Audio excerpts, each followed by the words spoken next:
Hundreds of people in the valley say they are hearing voices in their heads. And those voices are being transmitted by microwave or other methods. Well, several viewers asked us to investigate what they call electronic harassment. JmE4oTXYmf4's Angela Monroe joins us now with what she's discovered. Angela.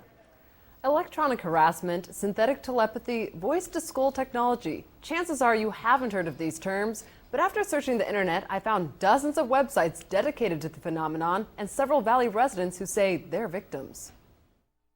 How much more can you invade me than to go into my brain? It sounds like somebody else is reading the book, only it's thoughts. We're not having a group hallucination. This is actually something that's happening. These men all live in the area, didn't know each other before the voices started, and say someone is playing mind games with them. Mostly it's a lot of derogatory comments about whatever you're thinking about. Only time I ever had a whole sentence, he said, "This is not about you," which just frosted me.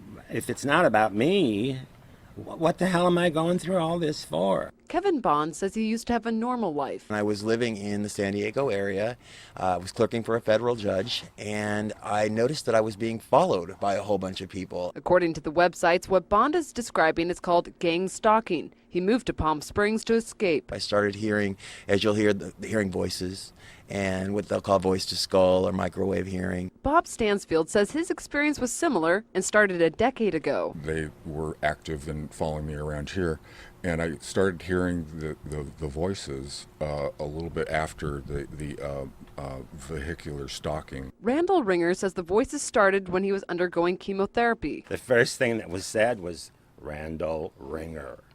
And I sat up straight and I went into the bathroom, and I looked in the mirror, looked myself in the eyes, and I said, did that really happen? Bond says he's found more than 300 victims locally and is tracking others across the state through billboards. In Johnson Valley, a Freedom House just opened to help people who believe they are being targeted. To many of you who find yourselves the object of covert harassment, that there is hope and that you are not alone, and that we are striving to find legislation and we're working towards freedom for all. Derek Robinson leads a national group called Freedom from Covert Harassment and Surveillance. He says he knows who's playing mind games. Rogue government officials that are sponsoring this, also corrupt business officials, and private citizens. And he also told us how. Most of it is delivered by microwave, and I believe it's satellite delivered, whether someone is on a remote location using a laptop or next door using the desktop. Bond says neurotransmitter chips that run off body electricity have been inserted into some people. And they assign cell phone numbers to them. The cell phone numbers are then run through a computer, and a computer translates your thoughts. This crime has been available to the military for 60 years. We sat down with local psychiatrist Dr. Alan Drucker to get his professional opinion. There's no scientific evidence and there's no objective evidence to show that what they believe to be happening is factually true. So what does the doctor believe is behind these voices? Information that I found on many of these websites really confirms or is consistent with what I see in delusional disorders. But these men disagree. I've been to a psychiatrist, and they gave me anti-schizophrenia medication, and it did absolutely nothing whatsoever. However, Dr. Drucker says delusional disorder has no real medical treatment and is believed to start because of disrupted dopamine pathways in the brain. These pathways then start to fire or get triggered in the absence of actual stimulation